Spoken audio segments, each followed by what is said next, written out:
Hello there, and welcome to a very special, slightly different episode of DF Retro. Today, on the publication of this video, it is exactly 20 years to the day since Microsoft released the Xbox 360 console. It's very special to Digital Foundry. This console and the PlayStation 3 essentially laid the foundation for what we do. We ain't doing geometry, we try to play some games. And today we're going to be unboxing an actual Xbox 360 core system that has been untouched for 2 decades. The man in charge of taking consoles out of boxes is John Linneman. Hello. Well, I've taken over the crown after your hammer incident, which we won't talk about here. But yes, we have an Xbox 360 core system unused. The box is a little tattered. We did test the unit just to make sure it actually worked, because we do need it for another project that you'll be seeing soon enough. But here it is. So let's go ahead and dive in, shall we, Rich? So you can see the feed live. It's here on my desk in this beautiful core green box. If you remember, though, the original box, there was a white variant and the green variant, the white being the deluxe one, which we couldn't find. And that included, I believe it was a 20 gigabyte hard drive. Yes. And so this one will not have the hard drive, but there's going to be a flood of memories coming back here, I'm sure. I actually had a day one Xbox 360. I think I had 2, actually, because they were so difficult to come by. I put in a couple of pre-orders, as is my want. And this was one of them, the core system. I actually sold that one and kept the one with the hard drive. But come on, let's do it. Let's remind ourselves of how it was back in the day. So inside, so we have indeed opened this part because we needed to make sure the console worked, but it is wrapped in this little bag here. You've got the nice, these little protection sleeves here, right? Yeah. Which are curved to match the curve of the Xbox 360, which is very nice. You know, because that was the whole thing. It was like breathing in, right? Yeah. The curves versus the original. Yeah, that one's good too. Here it is. Let's go ahead and extract it from the box. This thing's heavier than I remembered. Okay. So we'll get more inside in a moment, but right away what I noticed about this is like it has this little piece of paper here. Let me pull this out. Okay. And yes, look. As you can see, it has the Blades theme going on, right? Yeah. So you pull this out, open it up, and it basically tells you right away what to do. And I think you remember, Rich, so they're actually showing, so this is a UK system, isn't it? Yep. Did it come with, it came with the component cable, right? I can't remember. I guess we're going to find out shortly, though, aren't we? We're going to find out in a second. So, yeah, they're showing composite video here, but the original one, and maybe this is only in the deluxe one, it came with a cable that had both SD and HD capabilities. Yep. So, let's put this aside then. Do you remember the bags? I remember the bags. Of course, who could forget?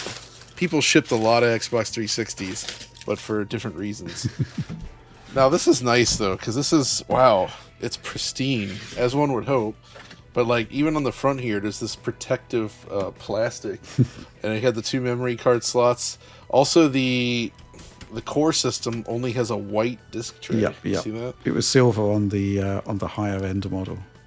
In retrospect, the white kind of looks better. Yep, I agree. Just gonna say it. That's quite. There's a couple of USBs around back, though. If you remember, for those that weren't here at launch, these first models. You might be noticing something. It's missing. Yep, no HDMI. Right, look at that. There's no HDMI. So this basically opened the door to the VGA cable that was much sought after at launch that you couldn't actually buy, or they sold out like virtually immediately. Because that was basically opening the door to enabling you to connect your 360 to... there was more of a proliferation of monitors at that point that had HD capabilities compared to TVs. And that was one of the forward-looking elements of the Xbox 360 design. You could basically, apart from HDMI, connect it to anything, really.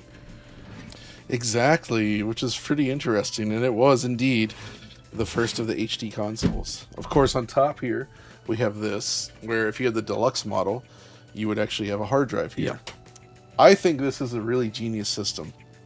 Just a beautiful kind of design. where it's so elegant, right? You just like slide that on there and you're good to go. We never got, like, you remember the PS3, of course, where you could change the hard drive, but that was not so much fun. Yeah. Memory card slots, that's kind of quaint, isn't it? It is.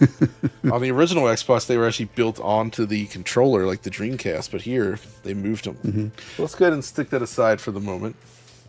Bring the box back. So all of this stuff is completely untouched inside. Until now.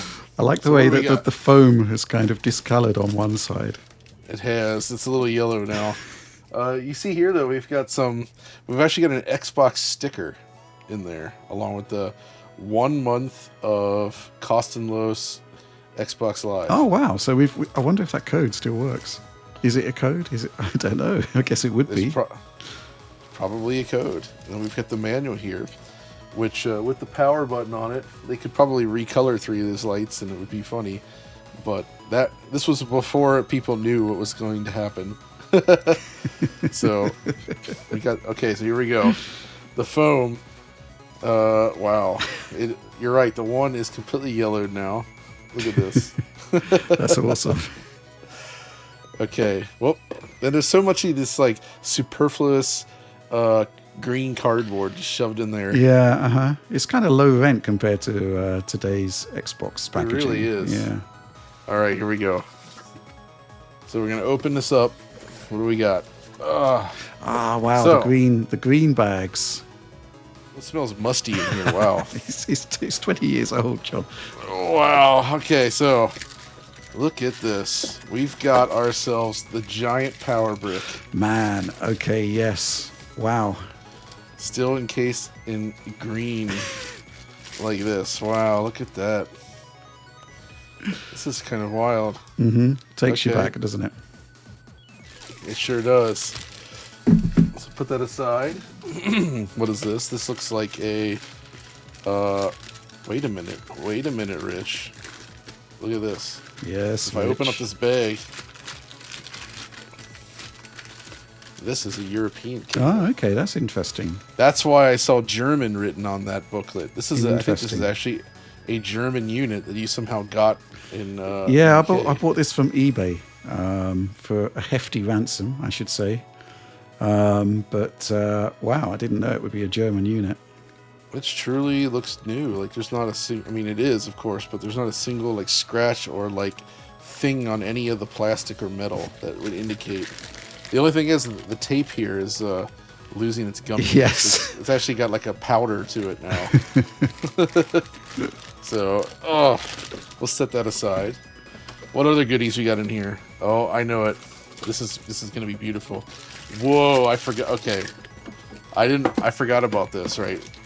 So, my 360, of course, came with a wireless controller that I can see right here. This is not a wireless controller. Oh, really? Interesting. This is a wired controller. So I guess that original cheaper unit, which I think this was $299. Yeah, USD. I think it might have even been cheaper than that. I think it was £220 and £280 at launch. Which, when you think about it, it's majestic, isn't it? And I actually, in retrospect, kind of prefer the wired controller. Sorry. This is crazy feeling.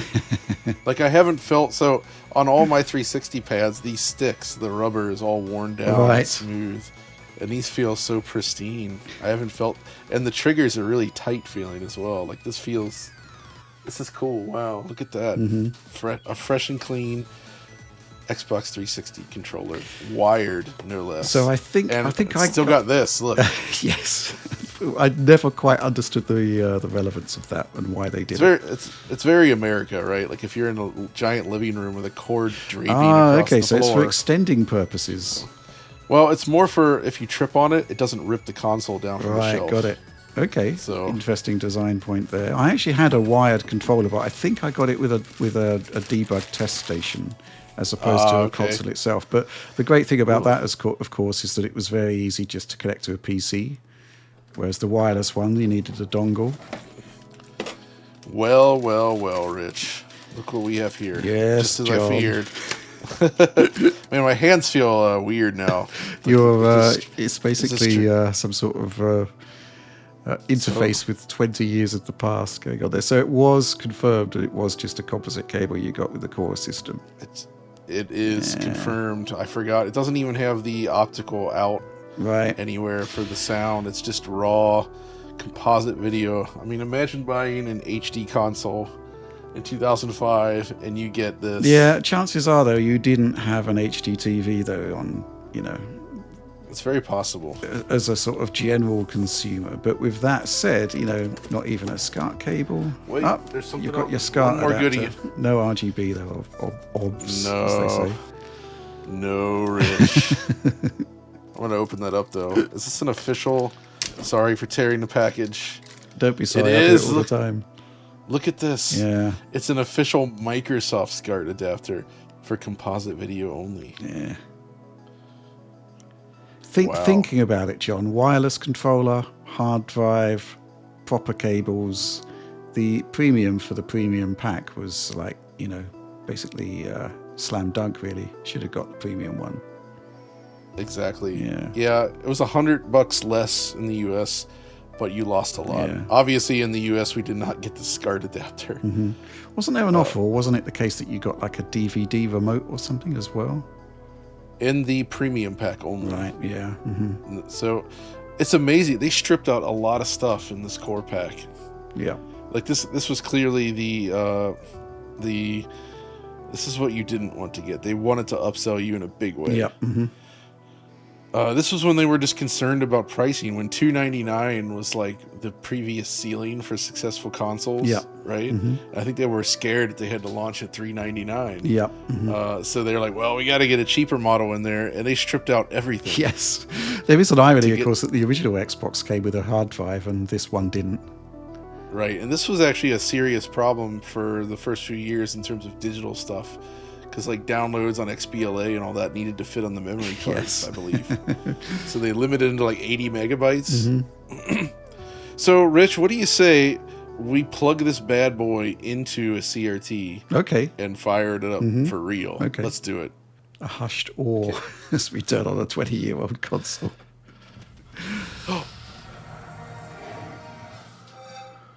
Oh boy. I'm enjoying the CRT flicker. It's coming up in 50 hertz mode. Okay. That would be why. That kind of makes sense. So here we are with the onboarding experience. So I'll select English for you, Thank you. Rich. So you know, since you are an Englishman. Okay, look at this. Oh, that's interesting. Now, I wouldn't have seen this back in the day because my hard drive would obviously have been in. Exactly. So, all right. Let's go ahead and man, this is composite video. So Continue without one, I guess. oh wait, let's continue that one. Here we go. Initial setup complete. Nice. So wow, that's all it takes. Is that it? Look at this. What happens with We got family. the HD settings that you had there?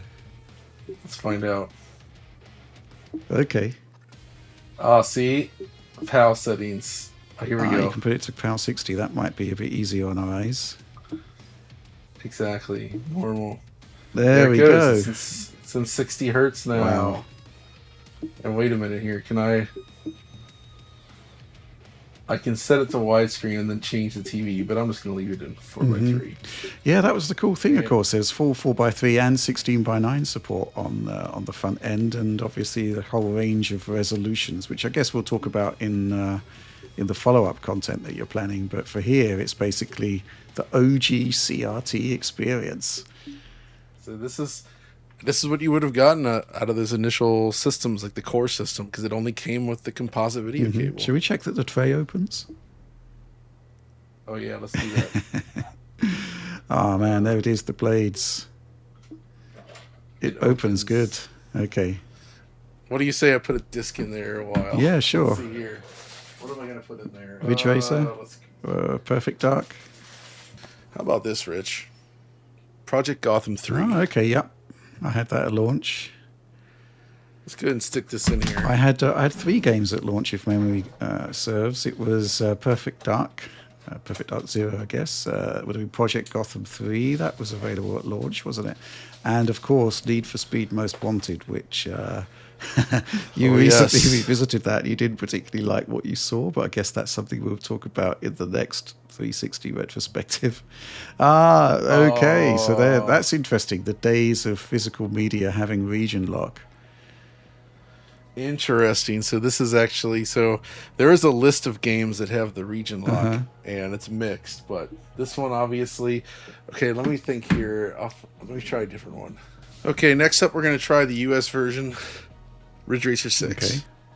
Now I believe that one should be region free, because I'm pretty sure I bought this, and it worked.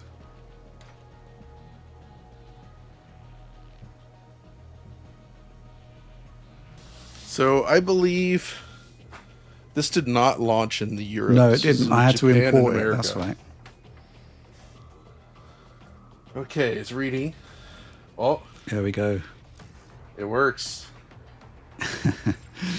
So I really the wanted system- this game because I'd spent so much time on Ridge Racers on the PSP. I don't know if you remember this particular opening. This was actually on the original PlayStation game as well when it was loading the game. Game is powered by Namco. It's Ridge Racer. Yeah. Ridge Racer. Remember that one? Look at that. So, John, that was a very quick load time there for a system. I would for a agree. system that booting off an optical disc, doesn't have a hard drive. Oh, I don't have a memory unit or hard drive, so I can't do anything. You got that with the premium model, I'm pretty sure. Okay, start game. Let's just load up a single race and see how fast this is. So we'll just do. Here we go. Amazing. So here we go, loading up straight off the optical disc. You remember Ridge Racer 7 on PS3 you could install to the hard Yep, drive. mhm. But this is not bad. Let's see. So, it's loading. I can hear it. The disc is spinning pretty fast. I was just thinking all of the Xbox 360 versus PS3 comparisons we did, all of them were on the hard drive with the 360, and I'm guessing there would have been some performance differences between a system that had the hard drive and ones that did not. Because you'd have had to have, the ones without wouldn't have had any caching. There was a little cache available to developers to use there. I'm only filming. The camera's set to 30 FPS mode, so you're not getting the glorious 60. No, that's a shame. But it was 60. And yeah, there we go. I just crashed by trying to look at the camera feed. But yes, this is it. This is Ridge Racer 6 running on a brand new 360, straight out of the box, and it works. Nice. And there's going to be a whole lot more of this coming up soon, actually, if you stay tuned here, because I'm going to be looking at every single launch game for the system. Okay. Wow. So, including every game from every region. So including Japan as well. Some Japanese exclusives. Yes, I have them here on disc, including Ridge Racer 6 Japanese version, which is region locked for some reason.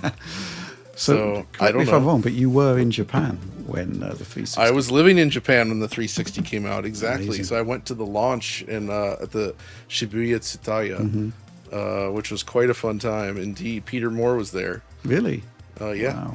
he introduced it directly. I remember, that whole experience. That was a lot of fun. They had a giant gachapon machine with Xbox 360 stuff in it.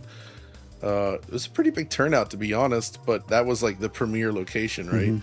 Wow. So, but yeah, I mean that's Brings 360. back a lot of memories. Let's go back to the Blades for a minute, because I think we didn't actually have a full Let's do it. look through. This brings back so many memories, because 2005 was there were no real capture solutions for HD video because there were no HD consoles, and so I actually ended up working with a military and medical imaging company to to be able to capture. Oh man, from. that's crazy. And then it was, those cards were $3,000 each. It was a PCIe card, 64-bit PCIe card, $3,000 per capture card, and it could do 1080p. It had a DVI interface that supported both analog and digital.